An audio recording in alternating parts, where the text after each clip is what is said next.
എല്ലാ പ്രിയപ്പെട്ടവർക്കും നമസ്കാരം. ഇന്റർവ്യൂ റൂമിലേക്ക് സ്വാഗതം. മാധ്യമ പ്രവർത്തകനും പ്രവാസി മലയാളിയുമായ രജിത് ഗോപാലകൃഷ്ണനാണ് കൂടെയുള്ളത്. സാർ നമസ്കാരം.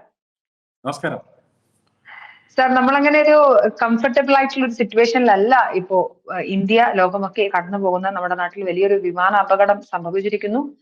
ഇതിന്റെ അതേ സമയത്ത് തന്നെയാണ് ഇസ്രായേൽ ഇറാനെ രണ്ട് രാഷ്ട്രങ്ങൾ തമ്മിൽ ഒരു യുദ്ധത്തിന്റെ സന്നാഹം ഒരുങ്ങുന്ന ഒരു വാർത്ത കൂടി വരുന്നത്.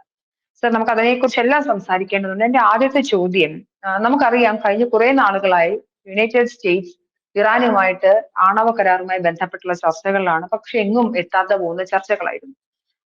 മാർക്കോ റൂബിയോയും ട്രംപുമൊക്കെ ഇസ്രായേൽ ഇന്ന് ഇറാനെതിരെ നടത്തിയ ആക്രമണത്തിൽ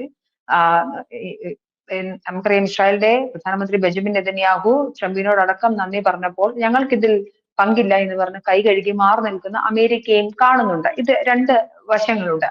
എന്റെ ചോദ്യം ഇതാണ്, എന്തുകൊണ്ടാണ് അമേരിക്ക കൈ കഴുകുന്നത്? ഇസ്രായേലും അമേരിക്കയും ഒരു സഖ്യമാണെന്ന് എല്ലാവർക്കും അറിയാവുന്ന കാര്യമാണ്.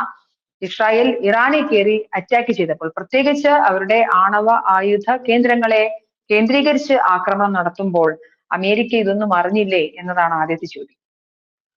അതെ, ആദ്യമായിട്ട് വളരെ ദാരുണമായ അപകടത്തിൽ മരിച്ച എല്ലാവർക്കും നമ്മുടെ ആദരാഞ്ജലി അർപ്പിക്കാം.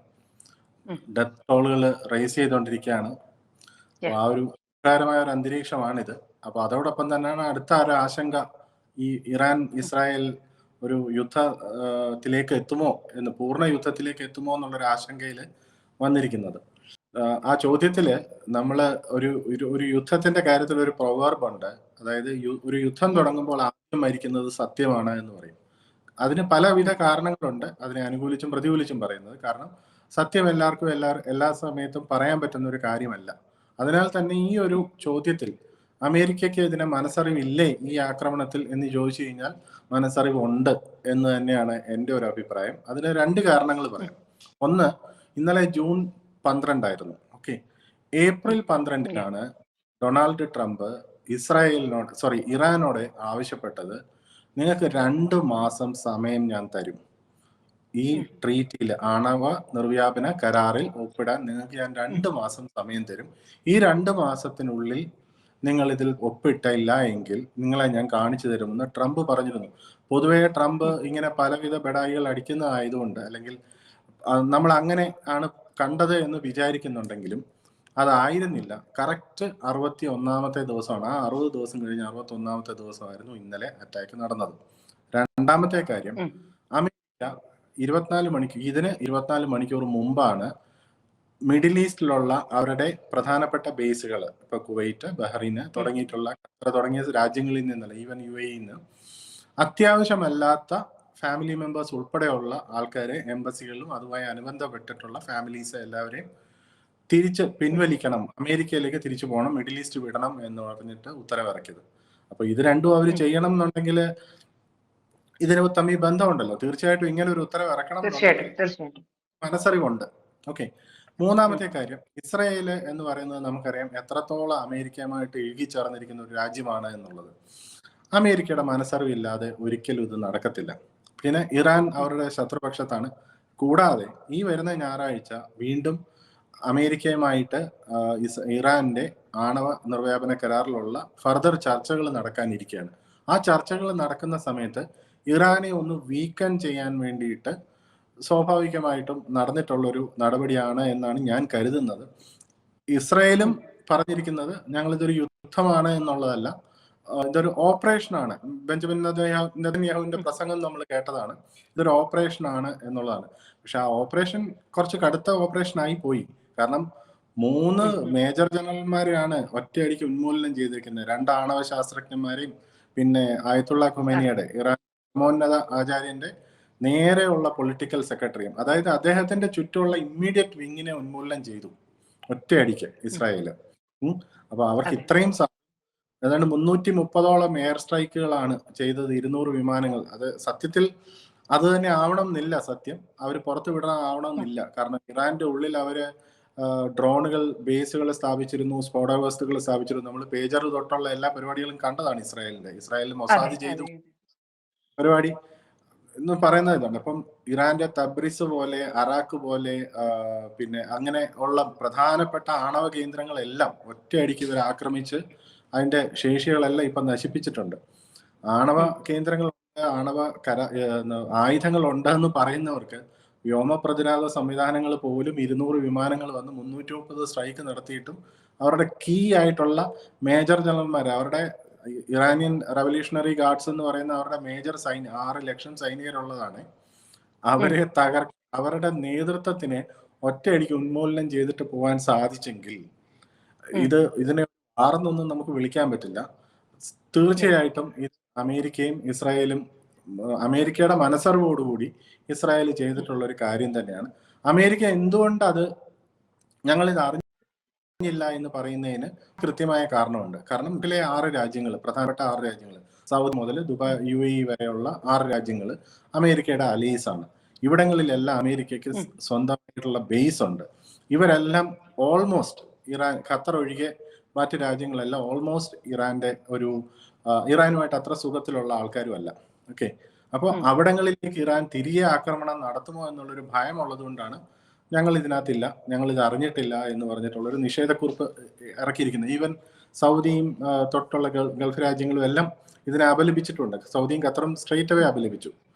അപ്പോൾ അതാണ് അതിൻ്റെ അകത്ത് വസ്തുത എന്നാണ് എനിക്ക് തോന്നുന്നത്. സാർ, എന്നത്തെ ഒരു പ്രധാനപ്പെട്ട ചോദ്യമാണ് ബാക്കിയാവുകയാണ്. നമുക്ക് ഇങ്ങനെയാണെങ്കിൽ അമേരിക്കയെ വിശ്വസിക്കാനാവുക എന്നൊരു ചോദ്യം ബാക്കിയാവുകയാണല്ലോ. പ്രത്യേകിച്ച് നമുക്കറിയാം, ഇന്ത്യയുമായി ബന്ധപ്പെട്ട് ശശി തരൂർ ഉൾപ്പെടെയുള്ള ആളുകൾ അവിടെ പോയി സംസാരിച്ച് ചർച്ച ചെയ്യുന്നു. ഇന്ത്യയോട് വളരെ ഒരു ഡിപ്ലോമാറ്റിക് റിലേഷൻഷിപ്പ് അമേരിക്കയ്ക്കുണ്ട്. പക്ഷെ അതേസമയം തന്നെ പാകിസ്ഥാനുമായും അമേരിക്കയ്ക്ക് ബന്ധമുണ്ട്. അതായത് അമേരിക്ക ആരോട് വേണമെങ്കിലും, ചെകുത്താനോട് പോലും കൈ കൊടുക്കുന്ന ഒരു പ്രത്യേക ഡിപ്ലോമാറ്റിക് റിലേഷൻഷിപ്പാണ് അമേരിക്കയുടെ. അങ്ങനെയാണെങ്കിൽ എങ്ങനെയാണ് അമേരിക്കയെ നമുക്കൊന്ന് വിശ്വസിക്കാൻ സാധിക്കുക ഇങ്ങനെ ഒരു ഘട്ടത്തിലൊക്കെ, ഇങ്ങനെ ക്രൂഷ്യൽ ഘട്ടങ്ങളിൽ പോലും കൈമലർത്തുന്ന അമേരിക്ക? അമേരിക്ക എന്നല്ല, ആരെയും വിശ്വസിക്കാൻ പറ്റത്തില്ല ഡിപ്ലോമസിയുടെ കാര്യത്തിൽ.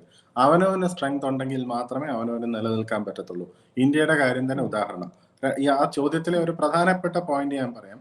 പാകിസ്ഥാനെ ഒരിക്കലും അമേരിക്കയ്ക്ക് ഉപേക്ഷിക്കാൻ സാധിക്കില്ല. ഇപ്പൊ പുറത്തു വന്ന റിപ്പോർട്ടുകൾ പ്രകാരം നൂർഖാൻ എയർബേസ്, ഇന്ത്യ തകർത്ത നൂർഖാൻ എയർബേസ് അമേരിക്കയുടെ അതായിരുന്നു എന്ന് പറയുന്നു. അമേരിക്ക അത് ഓൺ ചെയ്തിട്ടില്ല, നമ്മളൊട്ട് അത് ക്ലെയിം ചെയ്തിട്ടുമില്ല. ഓക്കെ, പാകിസ്ഥാനിലെ തന്നെ ഉദ്യോഗസ്ഥരാണ് അമേരിക്കയെ ഡിഫൻസിലാക്കാൻ വേണ്ടിയിട്ട് പറഞ്ഞതാണത് ശരിക്കും. കാരണം പാകിസ്ഥാനും അമേരിക്കയും തമ്മിലുള്ള രഹസ്യ ബാന്ധവം അമേരിക്കക്കാർ എത്രയൊക്കെ തന്നെ ഒളിച്ചു വെക്കാൻ ശ്രമിച്ചാലും ഇന്ത്യക്ക് അത് വളരെ കൃത്യമായിട്ട് അറിയാം. വേറൊരു കാര്യം കൂടെ പറയാം. ഈ മിഡിൽ ഈസ്റ്റിൽ, പ്രത്യേകിച്ച് ഇപ്പൊ ഇറാനിലെ ഒരു യുദ്ധം, ഇറാനുമായിട്ട് ഒരു ഫുൾ ഫ്ലെഡ്ജ്ഡ് വാർ ഉണ്ടാവുകയാണ് അമേരിക്കയ്ക്കെങ്കിൽ, അമേരിക്കയും കൂടെ ഇൻവോൾവ് ആവുന്ന ഒരു വാർ ഉണ്ടാവുകയാണെങ്കിൽ തീർച്ചയായിട്ടും അമേരിക്കയ്ക്ക് പാകിസ്ഥാൻ ഒരു ബേസ് ആയേ പറ്റൂ. കാരണം പാകിസ്ഥാനിൽ നിന്ന് പറന്നെത്താവുന്ന ദൂരമാണ് ഇറാനിലെ പ്രത്യേകിച്ച് തെക്കൻ മേഖലകളിലൊക്കെ ഉള്ളത്. അപ്പൊ അത് കാരണം തന്നെ അമേരിക്ക ഒരിക്കലും പാകിസ്ഥാനെ അങ്ങ് പൂർണ്ണമായിട്ട് ഉപേക്ഷിക്കാൻ പറ്റില്ല. ഇത് ഇന്ത്യക്കും നന്നായിട്ട് അറിയാം. ഇന്ത്യയുടെ മുമ്പിലുള്ള ഏക വഴി എന്ന് പറഞ്ഞു കഴിഞ്ഞാൽ നമ്മൾ സ്ട്രെങ്തൻഡ് ആവുക, നമ്മുടെ ശക്തി എന്താണെന്നുള്ളത് നമ്മൾ പൂർണ്ണമായിട്ട് ഇപ്പൊ തെളിയിച്ച് കൂട്ടുണ്ട്. അമേരിക്കയുമായിട്ട് എല്ലാ ബന്ധം തന്നെ നിലകൊണ്ടു പോവുക, നമ്മളെ ഉപദ്രവിക്കാതിരിക്കാൻ, അല്ലെങ്കിൽ നമ്മളെ തൊട്ടാൽ അമേരിക്കയുടെ ബേസ് ഉൾപ്പെടെ ആണെങ്കിലും നമ്മൾ തകർത്ത് കളയും എന്ന കൃത്യമായ സന്ദേശം നമുക്ക് അവർക്ക് കൊടുക്കാൻ സാധിക്കാം. ഇതാണ് നമുക്ക് ചെയ്യാൻ സാധിക്കുന്നത്. നമ്മൾ ഏതൊരു സമയത്തും ഒരു 2.5 ശത്രുക്കളെ നേരിടാൻ പാകത്തിന് തയ്യാറെടുത്തിട്ടാണ് കഴിഞ്ഞ ഒരു 10 വർഷമായിട്ട് നമ്മൾ പ്രിപ്പറേഷൻസ് നടത്തിക്കൊണ്ടിരുന്നത്, ഇപ്പോഴും നടത്തിക്കൊണ്ടിരിക്കുന്നത്. ഇനിയും നമ്മൾ ഫർദർ സ്ട്രെങ്ത് ഗെയിൻ ചെയ്യുക തന്നെയാണ് ചെയ്യുന്നത്. കാരണം പാകിസ്ഥാനെ അമേരിക്ക ഉപേക്ഷിക്കില്ല, അമേരിക്കയെ നമുക്ക് ഒരിക്കലും പൂർണ്ണമായി നമ്പാനും പറ്റില്ല. ഇത് കാരണം തന്നെ. അതേസമയം തന്നെ ഇന്ത്യയെ പൂർണ്ണമായിട്ട് തകർക്കാൻ അമേരിക്ക ഒട്ട് കൂട്ടം നിൽക്കത്തുമില്ല. അങ്ങനെയും കൂടെ ഉണ്ട്. ഇന്ത്യയെ കീഴ്പ്പെടുത്തി നിർത്താനും അല്ലെങ്കിൽ ഒരലയായിട്ട് നിർത്താനും ഇന്ത്യ സാമ്പത്തികമായിട്ട് കൂടുതൽ സ്ട്രെങ്തൻഡ് ആയി അമേരിക്കയോ അല്ലെങ്കിൽ ഇന്ത്യ കൂടുതൽ ഇൻഡിപെൻഡന്റ് ആവുകയും സ്ട്രെങ്തൻഡ് ആവുകയും ചെയ്യുന്നത് അമേരിക്കയ്ക്ക് സഹിക്കാൻ പറ്റുന്ന കാര്യമല്ല. ഇന്ത്യ എന്നല്ല ഒരു രാജ്യം. കാരണം they want to remain as number 1. India China conflict നിലനിർത്തേണ്ടത് അമേരിക്കയുടെ ആവശ്യമാണ്. ഈ രണ്ടു കൂട്ടർക്കും ശല്യമായിട്ട് പാകിസ്ഥാൻ അവിടെ ഇതേ അവസ്ഥയിൽ നിൽക്കുക എന്ന് പറയുന്നത്, ഒരു തെമ്മാടി രാഷ്ട്രമായിട്ട് പാകിസ്ഥാനെ നിലനിർത്തുന്നതിന്റെ കാരണവും അത് തന്നെയാണ്. അല്ലാതെ ഒരു കല്ലുപെൻസിൽ പോലും കണ്ടുപിടിച്ചിട്ടുള്ളവരല്ല പാകിസ്ഥാൻകാരും ഈ പറയുന്ന തീവ്രവാദികളും ആരും. ഈവൻ ഇറാനിയൻ പോലും, ഇവരുടെയിലും സിറിയയിലുള്ള തീവ്രവാദികളുടെ ആണെങ്കിലും ഹമാസിന്റെ ആണെങ്കിലും ഈ പറയുന്ന ഇവരുടെയിലെല്ലാം അത്യന്താധുനികമായ ആയുധങ്ങളൊക്കെ വന്നിരിക്കുന്നത് ആര് കൊടുത്തിട്ടുള്ളതാണ്, ആരുണ്ടാക്കിയതാണ്? അവരൊക്കെ നല്ല ഒന്നാന്തരം പുതു ടൊയോട്ട കാറുകളൊക്കെ ഓടിച്ചാണ് ഐസിസ് തീവ്രവാദികളൊക്കെ നടന്നുകൊണ്ടിരുന്നത് നമ്മൾ കണ്ടിട്ടുള്ളതാണ്. ശരിയല്ലേ? അപ്പൊ ഒരു പരിധി വരെ ഇതിന് പിന്നിൽ ഈ വൻ ശക്തികളുടെ ടഗ് ഓഫ് വാർ ഉണ്ട്. ഇതിനകത്ത് വേറൊരു കാര്യം കൂടെ ശ്രദ്ധിക്കാനുള്ളത്, ട്രംപ് ഈ ഇറാനുമായിട്ട് ഒരു ഫുൾ ഫ്ലെഡ്ജ്ഡ് വാർ, കാരണം ഇറാൻ പോലൊരു ശക്തി, അതൊരു മത നേതൃത്വത്തിന്റെ കീഴിലുള്ള ഒരു ശക്തി, അവര് ശക്തി ആർജിച്ചു വരുന്നത് അമേരിക്കയ്ക്കും സഖ്യകക്ഷികൾക്കും താല്പര്യമുള്ള ഒരു കാര്യമല്ല. കാരണം അവരെന്നും ഇവരെ ഒരു ഓപ്പോണന്റ് ആയിട്ടാണ് കാണുന്നത്. അപ്പൊ അത് കാരണം തന്നെ എങ്ങനെയെങ്കിലും ഈ റഷ്യ ഉക്രൈൻ സംഘർഷം ഒന്ന് അവസാനിപ്പിച്ച് അതിൽ നിന്ന് തലയൂരിയിട്ട് ഇങ്ങോട്ട് വന്ന് കോൺസെൻട്രേറ്റ് ചെയ്യാനായിട്ട് അമേരിക്കയ്ക്ക് ഒരു പദ്ധതി ഉണ്ടായിരുന്നു. അതിനാണ് പുള്ളി 2 മാസം സമയമെടുത്തത്. ഈ 2 മാസത്തിനിടയിലാണ് റഷ്യയും ഉക്രൈനും തമ്മിൽ സമാധാന കരാർ ഉണ്ടാവുകയും ഒരു താൽക്കാലിക വെടിനിർത്തൽ വരെ എത്തിക്കുകയും പിന്നെ അത് പാളിപ്പോയി, അത് കയ്യിൽ നിന്ന് അങ്ങ് പോയി. ഇപ്പൊ അമേരിക്ക ശരിക്കും പറഞ്ഞു കഴിഞ്ഞാൽ 2 എൻഡിൽ കൊണ്ടുവന്ന് കെണി വെച്ച് കൊടുത്തിരിക്കുകയാണ്, തല വെച്ച് കൊടുത്തിരിക്കുന്ന ഒരു അവസ്ഥയിൽ. അതുകൊണ്ടാണ് പെട്ടെന്ന് തന്നെ അവര് ചാടിക്കയറി ഞങ്ങൾക്ക് ഇതിനകത്തില്ല എന്ന് പറയാൻ കാരണം. ഇനിയും അഥവാ ഇറാന് ഓൾറെഡി ഇറാൻ റിട്ടാലിയേഷൻ തുടങ്ങി. ഏകദേശം 100ഓളം ഡ്രോണുകൾ ഇസ്രായേലിലേക്ക് പറന്ന് ചെന്നു, സിറിയയിൽ നിന്ന് ചെന്നു എന്നൊക്കെ പറയുന്നുണ്ട്. എത്രത്തോളം ആവുമെന്ന് നമുക്ക് അറിയില്ല. പക്ഷെ ഇത് എസ്കലേറ്റ് ചെയ്യുകയാണ്. മിഡിൽ ഈസ്റ്റ് ബേസിസിലും കൂടെ ഇറാൻ ആക്രമിക്കുകയാണെങ്കിൽ ഇത് കൈവിട്ടു പോകും. കാരണം അങ്ങനെ ആവുമ്പോൾ സ്വാഭാവികമായിട്ടും ഇന്ത്യയുടെ അടുത്ത് ഡീഗോ ഗാർഷ്യ ഐലൻഡുകളിൽ നിന്നും പാകിസ്ഥാനിൽ നിന്നും ഒക്കെ അമേരിക്ക പരിപൂർണമായിട്ട് ഇതിനകത്ത് ഇടപെടുക തന്നെ ചെയ്യും. പക്ഷെ ഇത് എവിടെ ചെന്ന് അവസാനിക്കും അങ്ങനെയാണെങ്കിൽ അറിയില്ല. നമ്മളെ സംബന്ധിച്ച് നമുക്ക് ഈ 2 രാജ്യങ്ങളോടെയും താല്പര്യമുള്ളതാണ്. അതായത് ഇസ്രായേൽ നമ്മുടെ ഏറ്റവും അടുത്ത സുഹൃത്താണ്. ഓക്കെ, നമുക്ക് ആരെങ്കിലും വിശ്വസിക്കാമെങ്കിൽ ഇസ്രായേലിനെയാണ് വിശ്വസിക്കാൻ പറ്റുന്നത്. 2, അതേസമയം തന്നെ നമ്മൾ നല്ല റിലേഷൻ വെക്കുന്ന ഒരു രാജ്യമാണ് ഇറാൻ. അപ്പം അതുകൊണ്ട് തന്നെ ഇന്ത്യ നിൽക്കത്തുള്ളൂ. ഇതാണ് ഈ ഒരു അവസ്ഥ. നമുക്ക് നമ്മളുടെ കാര്യം നോക്കുക എന്നുള്ളതാണ് ഇതിനകത്ത് ഏറ്റവും പ്രധാനപ്പെട്ട ഒരു കാര്യം. സാർ, അവിടെ എനിക്കൊരു ഉപചോദ്യമുണ്ട്. അതായത് നമുക്കറിയാം ശശി തരൂരിന്റെ നേതൃത്വത്തിൽ അമേരിക്കയിൽ ഉൾപ്പെടെ പോകുന്നു. 31 രാഷ്ട്രങ്ങൾ, യൂറോപ്യൻ യൂണിയനിലേക്ക് 59 ഇന്ത്യൻ പ്രതിനിധികളാണ് യാത്ര തിരിച്ചൊരു ഓൾ പാർട്ടി ഡെലിഗേഷൻ കഴിഞ്ഞ് വന്നിരിക്കുന്നു. സാർ, തിരിച്ചെത്തിയ ശശി തരൂരിനെ കോൺഗ്രസ് മൈൻഡ് ചെയ്തേയില്ല. എന്തെങ്കിലും പറഞ്ഞാൽ പണി കോൺഗ്രസിന് കിട്ടുമെന്ന് അറിയാവുന്നത് കൊണ്ടാണ് ഒരു നിശബ്ദത, അതായത് സ്ട്രാറ്റജി ആയിട്ട് എടുത്തത്. പക്ഷെ അതേ സമയത്ത് മോദി ശശി തരൂരിനെ ചേർത്ത് പിടിക്കുന്ന ഒരു കാഴ്ചയും കൂടി കണ്ടു. അദ്ദേഹത്തിന് പ്രത്യേകമായ പ്രിവിലേജ്ഡ് ആയിട്ട് പൊസിഷനിലേക്ക് കൊടുക്കാൻ പോകുന്നു. നമ്മൾ ഇന്ത്യയുടെ ഡിപ്ലോമസിയെ കുറിച്ച് സംസാരിക്കുമ്പോൾ, അതായത് നമുക്കറിയില്ല ഇനി എന്താണ് ഈ വിഷയത്തിൽ ഇന്ത്യ എടുക്കാൻ പോകുന്ന സ്ട്രാറ്റജി എന്നറിയില്ല. അടുത്ത ഒരു നിർണായക ഘട്ടത്തിലേക്ക് നമ്മൾ കടക്കുകയും കൂടിയാണ്. ഇതിൽ ശശി തരൂരിന്റെ ഒരു പ്രധാനപ്പെട്ട റോൾ എന്തായിരിക്കും? എങ്ങനെയായിരിക്കും ഇതിന്റെ ഒരു എക്സിക്യൂഷൻ വരിക? എന്താണ് ഇന്ത്യയുടെ നമുക്കറിയാം ഒരു പാരഡൈം ഷിഫ്റ്റ് നടക്കുകയാണ്, ന്യൂ വേൾഡ് ഓർഡർ ആണ്. ഇതിൽ ഇന്ത്യയുടെ ഒരു നിർണായകമായ കാര്യത്തിലേക്ക് വരുമ്പോൾ ഈ ശശി തരൂരിന്റെ ഒരു റോൾ, അല്ലെങ്കിൽ പുതിയൊരു ബാച്ചിന്റെ റോൾ, അല്ലെങ്കിൽ ആ പുതിയ ഏരിയയുടെ റോൾ എന്തായിരിക്കും എന്ന് പറയാൻ പറ്റുമോ? ഇതിനകത്ത് ഇതിലൊരു 3-4 പോയിന്റുകൾ പറയാനുണ്ട്. ഇപ്പോ മിഡിൽ ഈസ്റ്റ് ഒരു സംഘർഷവും ഇന്ത്യ പാകിസ്ഥാന്റെ ഈ ഒരു സംഘർഷവും തൊട്ട് ഈ മിഡിൽ ഈസ്റ്റ് മുതലങ്ങ് ഇസ്രായേൽ ഹമാസ് സംഘർഷം വരെയുള്ള കാര്യങ്ങളിൽ അതും തൊട്ട് വന്നു കഴിഞ്ഞാൽ പറയും ഇവിടെ ഒരു പദ്ധതി പാശ്ചാത്യ ശക്തികൾക്കുണ്ട്. നമുക്ക് നോക്കിയാൽ അറിയാം, കഴിഞ്ഞ നൂറ്റാണ്ടിന്റെ ആദ്യ പകുതിയിൽ ഭയങ്കര സംഘർഷഭരിത 2 ലോക മഹായുദ്ധങ്ങൾ നടന്നു. പക്ഷെ അത്തരം ഒരു 3ാം ലോക മഹായുദ്ധത്തെ താങ്ങാനുള്ള ശേഷി ഇപ്പോഴത്തെ ലോകത്തിനില്ല. കാരണം പകുതി കൂടുതൽ കുറേയേറെ വൻ ശക്തികളെല്ലാം ആണവായുധ കയ്യിലുള്ളവരാണ്. അങ്ങനെ ഒരു വൻ യുദ്ധത്തിലേക്ക് പോയി കഴിഞ്ഞു കഴിഞ്ഞാൽ ലോകം തകർന്നു പോകും. അതുണ്ടാകാതെ ഈ തീവ്രവാദ ശക്തികളെയും ഒരു സൈഡിൽ നിൽക്കുന്നവരെയും ഒരുമിച്ച് ഒതുക്കി പുതിയൊരു വേൾഡിലേക്ക്, ഇപ്പൊ ഈ പറഞ്ഞ ഒരു ന്യൂ വേൾഡ് ഓർഡർ എന്ന് നമ്മൾ പറയുന്നില്ലേ, അതായത് ലോകം ഒരു വലിയ സാമ്പത്തിക ശക്തിയായി ഒരു കുതിപ്പിലേക്ക് പരസ്പര സഹകരണത്തിലൂടെ മുന്നേറാനുള്ള ഒരു വലിയ പദ്ധതി ഉണ്ട്. ഇതിന്റെ എന്തുകൊണ്ടാണ് ഇത് പറയുന്നതെന്ന് പറഞ്ഞാൽ ഇതില് ഇന്ത്യക്ക് ഒരു വലിയ പങ്കുണ്ട്. അതായത് നമുക്കറിയാം, ബോംബെ മുതൽ ഗുജറാത്തിന്റെ തീരം മുതൽ കടലിലൂടെ പാലമിട്ട് UAE വഴി ഖത്തർ വഴി കയറി സൗദി അറേബ്യ ഇങ്ങനെ മിഡിൽ ഈസ്റ്റിനെ കണക്ട് ചെയ്ത് ജോർദാൻ വഴി ഇസ്രായേൽ വഴി ഗ്രീസ് തൊട്ട് യൂറോപ്പിനെ കണക്ട് ചെയ്യാനുള്ള ഒരു വലിയ ലോജിസ്റ്റിക്സിന്റെ റോഡ് ശൃംഖല ലോകരാജ്യങ്ങളുടെ ഉണ്ട്. ഇത് G20 ഒക്കെ ഡിസ്കസ് ചെയ്തിരുന്ന കാര്യങ്ങളാണ്. ഓക്കെ, അപ്പൊ ഇതിന് തടസ്സമായിട്ട് നിൽക്കുന്നത് ആരൊക്കെയാണ്? ഈ പറയുന്ന തീവ്രവാദ ശക്തികളാണ്. ഈ റൂട്ട് ഒന്ന് ആലോചിച്ച് നോക്കിയാൽ മതി.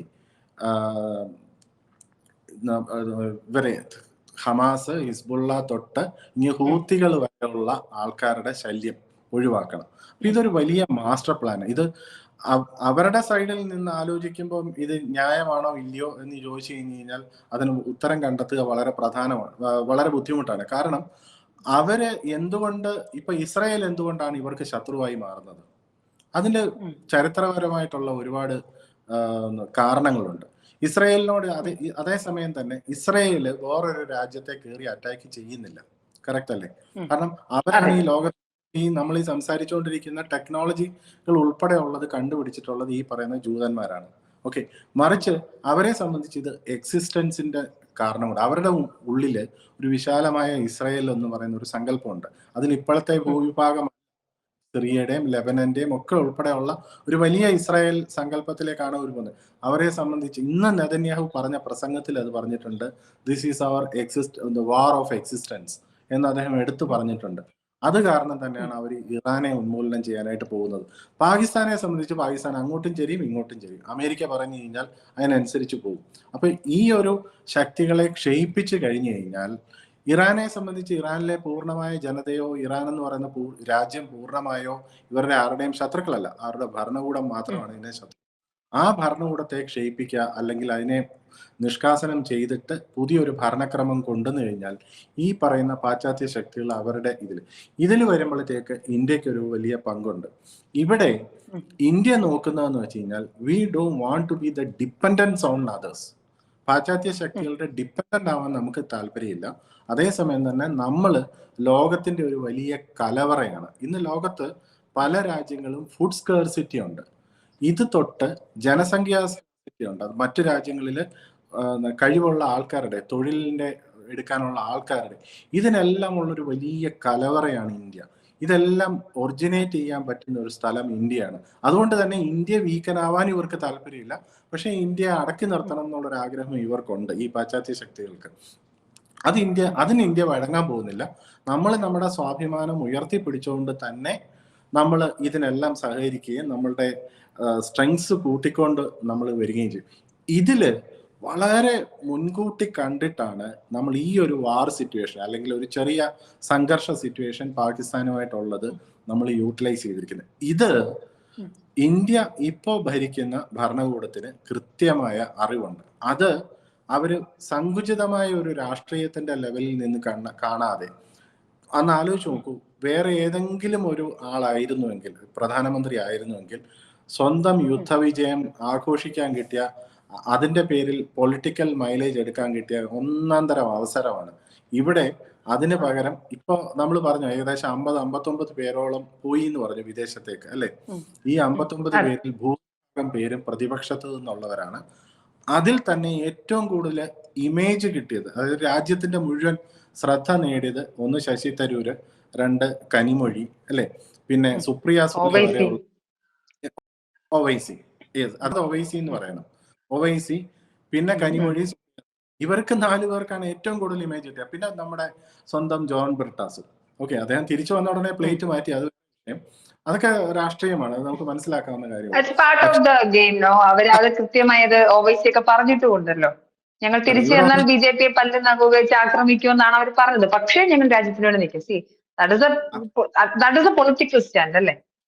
അല്ല, അത് ഇവിടെ വന്ന് പിടിച്ചു നിൽക്കണ്ടേ, അത് വേറെ വിഷയം. അതെ അതെ, അതൊക്കെ ഇതിനിടയില് ക്ഷമിച്ചു കൊടുക്കണം സാർ, അതൊക്കെ ക്ഷമിച്ചു കൊടുക്കണം സാർ, അതൊക്കെയാണ് അവർക്ക് നാട്ടിൽ ജീവിക്കാൻ. അല്ല നമ്മള് അതൊക്കെ ചിരിച്ച് മാറാനുള്ള, കാരണം അത് മനസ്സിലാവുമോ എല്ലാവർക്കും. അത് എനിവേ, നമ്മൾ പറഞ്ഞു വന്ന ഈ പറയുന്ന പ്രതിപക്ഷത്തിനിടയിൽ ഇപ്പൊ കോൺഗ്രസിന്റെ കാര്യം നമ്മൾ പറഞ്ഞു. കോൺഗ്രസിലെ എല്ലാവരും അല്ല, കോൺഗ്രസിലെ ഒരു വലിയ വിഭാഗത്തിന് രാജ്യം എടുക്കുന്ന നിലപാടും രാജ്യത്തിനുണ്ടാവുന്ന പ്രതിസന്ധി എന്താണ് എന്നുള്ളതും കൃത്യമായിട്ട് മനസ്സിലായിട്ടുണ്ട്. ഇപ്പൊ കോൺഗ്രസ് ശശി തരൂർ മാത്രമല്ല, ടോൾ നേതാക്കളായിട്ടുള്ള മനീഷ് തിവാരിയെ പോലുള്ള ആൾക്കാര്, പിന്നെ ഒരു കാലത്ത് നമ്മൾ പറയുമായിരുന്നു സോണിയാഗാന്ധിയുടെ കിച്ചൺ ക്യാബിനറ്റ് എന്ന് പറയുമായിരുന്നു. ആ കിച്ചൺ ക്യാബിനറ്റിലുള്ള ആൾക്കാർ പോലും ഇന്ന് പുറത്തിറങ്ങിയിട്ട് ഇന്ന് ഈ മോദി എടുത്തിരിക്കുന്ന നിലപാടുകളോട് അംഗീകരിച്ചിട്ടുണ്ട്. കാരണം അവർക്ക് മനസ്സിലായി, അവരൊക്കെ സ്വന്തം മെറിറ്റ് കൊണ്ട് കയറി വന്നിട്ടുള്ള ആൾക്കാരാണ്. അവർക്ക് ഒരു കുടുംബത്തിന്റെ മുമ്പ് അടിയറവ് പറഞ്ഞ് നിൽക്കാനുള്ള അവസരമില്ല. ഇനി ഇതിനകത്ത് അപ്പോൾ മോദിക്ക് എന്താ ചെയ്യാൻ സാധിച്ചതെന്ന് വെച്ചാൽ, നരേന്ദ്രമോദി ഒരു റിയൽ സ്റ്റേറ്റ്സ്മാനെ പോലെ എല്ലാവരെയും വിളിച്ച് നമ്മൾ ഈ ലോകത്ത് ഇപ്പൊ ഫേസ് ചെയ്തുകൊണ്ടിരിക്കുന്ന സിനാറിയോ ഇതാണ്, വരാൻ പോകുന്ന കാര്യങ്ങൾ ഇതാണ്, ഇനിയുള്ള കാലത്ത് നമ്മൾ ഒരുമിച്ച് നിന്ന് പ്രതിപക്ഷ രാഷ്ട്രീയം നമുക്ക് ഉള്ളിൽ മതി, പക്ഷെ രാജ്യം എന്നുള്ള നിലയിൽ നമ്മൾ ഒന്നിച്ച് നിന്ന് ലോകത്തിനോട് ഇടപെടണം, നമ്മൾ ലോകത്തിനോട് നെഗോഷിയേറ്റ് ചെയ്യണം എന്നുള്ളത് നമ്മൾ മനസ്സിലാക്കിയിട്ടുണ്ട്. ഈ കൃത്യത മോദിക്ക് അറിയാവുന്നത് കൊണ്ടാണ് ഇത് പുള്ളിക്ക് വളരെ ക്ലിയർ കട്ടായിട്ട് കൺവേ ചെയ്യാൻ സാധിച്ചിട്ടുള്ളതുകൊണ്ടാണ് ശശി തരൂരിനെ പോലുള്ള ആൾക്കാർ ഇതിനോടൊപ്പം നിന്നത്. എന്ന് മാത്രമല്ല, ഇതൊരു സ്ഥിരം സംവിധാനമാക്കാൻ പോകുന്നു എന്നുള്ളൊരു ന്യൂസുകൾ കണ്ടു. അതിനൊരു ഗവൺമെന്റ് കൺഫർമേഷൻസ് ഒന്നുമില്ല. But still it is A possibility. എന്തുകൊണ്ടാണെന്ന് വെച്ചാൽ, ഇപ്പൊ ഈ യുദ്ധം ഉണ്ടാവാൻ പോകുന്നുണ്ട്. പാകിസ്ഥാനുമായിട്ട് നമുക്ക് ഇപ്പോൾ ഉണ്ടായിരിക്കുന്ന ഒരു താൽക്കാലിക വെടിനിർത്തൽ മാത്രമാണ്. കാരണം എപ്പോ വേണമെങ്കിലും നമുക്കിത് തിരിച്ച് വരാം. ഇപ്പൊ നമ്മൾ ഈ പറയുന്ന വിമാനാപകടത്തിന്റെ പിന്നിൽ പോലും ഒരുപാട് കോൺസ്പിറസി തിയറികൾ വരുന്നുണ്ട്. അത് വിമാനത്തിന്റെ സ്വന്തം തകരാറ് കൊണ്ടാണ്, അത് ഹ്യൂമൻ എററാണ്, അല്ലെങ്കിൽ അട്ടിമറിയാണ് എന്ന് പറയുന്നുണ്ട്. സാധാരണ ഒരു രീതിയിലും ഈ പറയുന്ന ഡ്രീം ലൈനർ എന്ന് പറയുന്ന വിമാനം ഒരിക്കൽ പോലും അപകടത്തിൽ പെട്ടിട്ടില്ല അതിന്റെ ചരിത്രത്തിൽ. ഒരേ സമയം 2 എഞ്ചിനുകൾ തകരാറിലാകുക എന്ന് പറയുന്നത് വളരെ അപൂർവമായി സംഭവിക്കുന്ന കാര്യമാണ്. മറു സൈഡിൽ എയർ ഇന്ത്യയുടെ നോട്ടക്കുറവുകളും പാകപ്പിഴകളും ഇഷ്ടം പോലെ പറയുന്നുമുണ്ട്. അപ്പൊ എങ്കിൽ പോലും അട്ടിമറി സാധ്യത കളയാൻ പറ്റില്ല. കാരണം ഒരു തീവ്രവാദി ആക്രമണം ഇനി ഇന്ത്യയെ നടത്താൻ പറ്റില്ല, അതിർത്തിയിലൂടെ നമ്മളെ ആക്രമിക്കാൻ അവർക്ക് പറ്റില്ല. ഇത് രണ്ടും നമ്മൾ യുദ്ധമായി കണക്കാക്കും എന്ന് പറഞ്ഞപ്പം ഇന്ത്യ സമാധാനമായിട്ട് വിടാൻ പാകിസ്ഥാനോട്ട് പറ്റത്തുമില്ല. കാരണം ഇത്രയും അടി മേടിച്ചിട്ട്. അപ്പൊ സ്വാഭാവികമായിട്ട് ഇനി അവർ ചെയ്യാൻ പോകുന്നത് നമ്മുടെ ഉള്ളിൽ അട്ടിമറികൾ സൃഷ്ടിക്കുക എന്നുള്ളത്. നമ്മുടെ മുമ്പിൽ ഇപ്പൊ കപ്പലപകടം ഉണ്ട്, ഇതൊന്നും അവർ ചെയ്താണെന്ന് പറയുന്നില്ല, ബട്ട് നമുക്ക് എന്തൊക്കെയോ സംഭവിക്കുന്നുണ്ട്. So conspiracy theories are active. ഈ ഒരു സാഹചര്യത്തിൽ നാളെ വീണ്ടും നമുക്ക് ഒരു തെളിവ് കിട്ടുന്ന മൊമെന്റിൽ വി മേ അറ്റാക്ക് അഗെയിൻ. കാരണം എന്നേക്കുമായി നമുക്ക് ഈ ശല്യം ഉന്മൂലനം ചെയ്തേ പറ്റൂ. ഇതിങ്ങനെ വെച്ചോണ്ട് പോകാൻ പറ്റില്ല. പാകിസ്ഥാൻ ഇനിയും സ്ട്രെങ്ത് റീഗെയിൻ ചെയ്ത് തിരിച്ച് വീണ്ടും നമ്മുടെ അടുക്കിലോട്ട് അടുക്കി വരുന്നത് വരെ നമുക്ക് കാത്തിരിക്കാൻ പറ്റില്ല. പ്രത്യേകിച്ച് അവർക്ക് അമേരിക്കയുടെ സപ്പോർട്ടുണ്ട്. ഇപ്പൊ തകർത്തതെല്ലാം അമേരിക്കയ്ക്ക് മറ്റു കാരണങ്ങൾ കൊണ്ട് പാകിസ്ഥാനെ ആവശ്യമുള്ളത് കൊണ്ട് പാകിസ്ഥാൻ ആ അവസരം ഉപയോഗിച്ച് നെഗോഷിയേറ്റ് ചെയ്ത് അവർക്ക് വേണ്ടതെല്ലാം നേടിയെടുത്ത് വീണ്ടും ഇന്ത്യക്കെതിരെ തിരിയാൻ നിൽക്കും. അപ്പൊ ഇത് കാരണം India is very careful about it. അപ്പൊ അതുകൊണ്ട് എന്താ നമ്മൾ ചെയ്യാൻ പോകുന്നത്, നമ്മൾ അടുത്തൊരു ഇവരെ ഉന്മൂലനം ചെയ്യാൻ അല്ലെങ്കിൽ ഈ ഒരു അവസ്ഥ ഇല്ലാതാക്കാൻ നമ്മൾ ശ്രമിക്കും. അവിടെ നമുക്ക് ഒരു ലോക രാജ്യങ്ങളുടെ മുമ്പിൽ നമുക്ക് കൂടുതൽ സപ്പോർട്ട് വേണം. കാരണം നമുക്ക് മുൻപോട്ട് പോകണം. ഇനി ഇതിനകത്ത് വളരെ രസകരമായ ഉള്ളൊരു വേറൊരു കാര്യം കൂടെ ഉണ്ട്. യുണൈറ്റഡ് നേഷൻസ് നമുക്കറിയാം, അമേരിക്ക വരെ ട്രംപ് വരെ ഭരണത്തിൽ ഏറിയ ശേഷം യുണൈറ്റഡ് നേഷൻസിനെ തള്ളി പറയുന്ന ഒരു അവസ്ഥയൊക്കെ ഉണ്ടായിട്ടുണ്ട്. But still it is the only body which represents almost every country in the world, അല്ലെ? അപ്പോ ഇവിടെ UN സെക്യൂരിറ്റി കൗൺസിലിൽ ഒരു അംഗത്വം നമ്മൾ പ്രതീക്ഷിക്കുന്നുണ്ട്. കാരണം അത് നമ്മൾ സ്വാഭാവികമായിട്ടും അർഹരാണ്. ലോകത്തിലെ ഏറ്റവും കൂടുതൽ ജനസംഖ്യ ഇന്നിപ്പോൾ ഉള്ള രാജ്യം ഇന്ത്യയാണ്. ആ രാജ്യത്തിന് ഇല്ലാത്ത റെപ്രസെന്റേഷൻ വളരെ ചെറിയ, നമ്മുടെ ഒരു സംസ്ഥാനത്തിനേക്കാളും കുറവ് ജനസംഖ്യയുള്ള രാജ്യങ്ങൾക്കുണ്ട് എന്ന് പറയുമ്പോൾ സ്വാഭാവികമായിട്ടും ഇന്ത്യക്ക് അതിന് അർഹതയുണ്ട്. ആ അർഹത നേടിയെടുക്കണമെങ്കിൽ നമുക്ക് ഒരുപാട് ലോകരാജ്യങ്ങളുടെ പിന്തുണ ആവശ്യമുണ്ട്. ഇപ്പോഴത്തെ സെക്രട്ടറി ജനറൽ അന്റോണിയോ ഗുട്ടറോസ് 2027 മിഡോടുകൂടിയാണെന്ന് തോന്നുന്നു അദ്ദേഹത്തിന്റെ കാലാവധി അവസാനിക്കുന്നത്.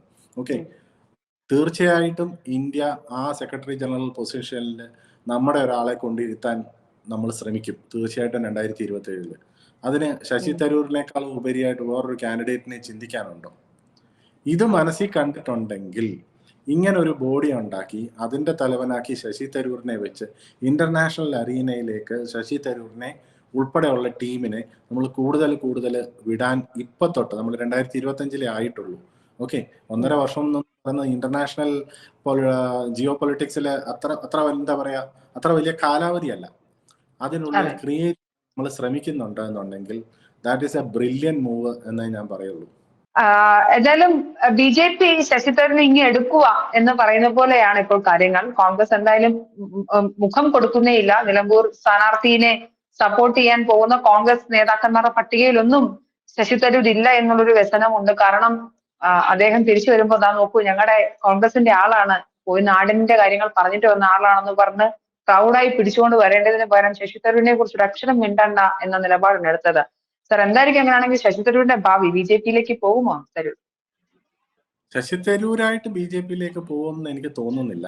ശശി തരൂരിനെ തള്ളി കോൺഗ്രസ് തന്നെ പുറത്താക്കിയാൽ മാത്രം മറ്റു ഓപ്ഷൻ ഇല്ലെങ്കിൽ ഒരു പക്ഷേ എന്റെ ഒരു തോന്നലില് ശശി തരൂർ ചിലപ്പോൾ സ്വന്തം പാർട്ടി ഉണ്ടാക്കിയാലും അത്ഭുതപ്പെടാനില്ല. പിന്നീട് അത് NDAയുടെ അലയൻസ് ആയിട്ട് മാറാമല്ലോ കേരളത്തിലെ ഒരു സാഹചര്യത്തിൽ.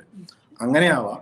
പക്ഷെ കോൺഗ്രസ് താൽക്കാലികമായി വെടി നിർത്തി ശശിയുമായിട്ട് ഇനിയും പുള്ളിയെ വിമർശിക്കാൻ പോകണ്ട, അനുകൂലിക്കാൻ പോകണ്ട എന്നൊരു നിലപാട് എടുത്തു എന്നാണ് ഇപ്പൊ ലേറ്റസ്റ്റ് ആയിട്ട് കേട്ടത്, വാർത്തകളിൽ കണ്ടത്.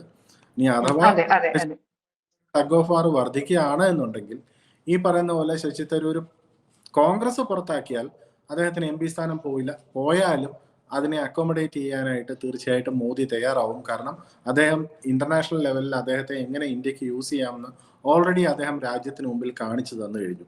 ആ ഒരു അവസരത്തിൽ ഗാന്ധി എത്രത്തോളം ഈഗോയിസ്റ്റിക് ആണ് ശശി തരൂരിനോട് എങ്കിൽ പോലും ഇങ്ങനെ ഒരു മണ്ഡലത്തിലേക്ക് പോകുമെന്ന് അദ്ദേഹത്തെ എന്താ പറയുന്ന സപ്പോർട്ട് ചെയ്യുന്നവര് രാഹുൽ ഗാന്ധി അഡ്വൈസ് ചെയ്യുമെന്ന് എനിക്ക് തോന്നുന്നില്ല. അതിനാൽ തന്നെ തൽക്കാലം ഒരു പുറത്താക്കലോ സ്വയം പുറത്തു പോകലോ ഒന്നും ഞാൻ മുമ്പിൽ കാണുന്നില്ല. എന്തായാലും ഒരുപാട് കാര്യങ്ങൾ നമ്മൾ സംസാരിച്ചു. ജിയോ പൊളിറ്റിക്സ്, അതിന്റെ paradigm shift, new world order, വളരെ ഇൻഫോർമേറ്റീവായ ചർച്ചയായിരുന്നു. ഒരുപാട് നേരമായി മറുനാടിനോട് സ്പെൻഡ് ചെയ്യാൻ തുടങ്ങിയിട്ട്. എന്തായാലും ഒരുപാട് നന്ദി സാർ മറുനാടിനോട് സംസാരിച്ചതിൽ. നമുക്ക് ഇനിയും ഇതുപോലെ ചർച്ചകൾ ഇരിക്കണം. ഒരുപാട് മാറ്റങ്ങൾ വരുന്ന ദിവസങ്ങളിൽ എത്തുന്നുണ്ട്. നമ്മുടെ പ്രേക്ഷകർക്ക് സാറിന്റെ ഇന്റർവ്യൂകൾ ഇഷ്ടപ്പെടും എന്ന് തന്നെയാണ് എന്റെ വിശ്വാസം. കഴിഞ്ഞ ഇന്റർവ്യൂവിന് മികച്ച പ്രതികരണമാണ് ലഭിച്ചത്. ഒരുപാട് നന്ദി. ഒരുപാട് thank you so much. Okay.